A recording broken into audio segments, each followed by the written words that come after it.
那这位台湾队的队长陈杰宪，伫这届的比赛是上届受到注目的球员，尤其是伫球场找太太，伫比赛后斗带囡仔，搁伫混乱的桃园机场保护着母囝，这等等的动作，拢来打动着球迷的心。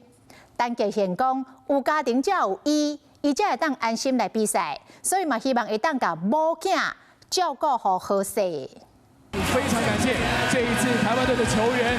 面对球迷的热情，陈杰宪的手是会袂停。不过球迷唔若看到伊的笑容，嘛有人注意到伊的手拢结烂，看得出来是经过真侪打击的磨练。12强赛6胜2败的打击率绝对唔是讲耍笑。若这个手奖会当捧冠军的奖杯，阁会当担起家庭的责任。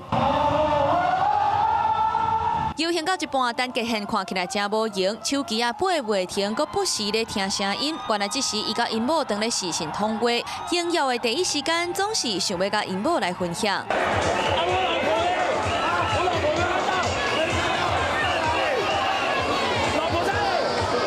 提奖牌那咧行路，树爷已经咧画因某伫倒位，互人印象真深。 我们的 MVP 啊！伫咧球场要带队，私底下要带囡仔，大家咧食饭，陈杰宪伫咧换囡仔困。伫成田机场，囡仔嘛是抱条条，转来到桃园机场，接机的动线乱糟糟，第一时间嘛是保护囡仔甲厝内人。有家庭才会有我嘛，我才能够好好的在场上专心。相对的，我现在有这样的关注度，我也希望就是他们能够先在一个安全的情况下，我再好好的去接受大家的迎接。哎呀，我老婆的，我小孩是因为我想要确保他们是不是安全。听无故厝的形象，互球迷拢真心动，嘛互人讲是新一代好查甫人的天蓬上悬标准。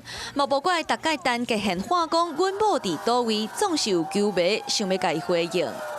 Hello， 我是林仙怡。想要抢先掌握最及时的新闻资讯吗？赶快订阅、按赞、开启小铃铛，锁定华视新闻 YouTube 频道。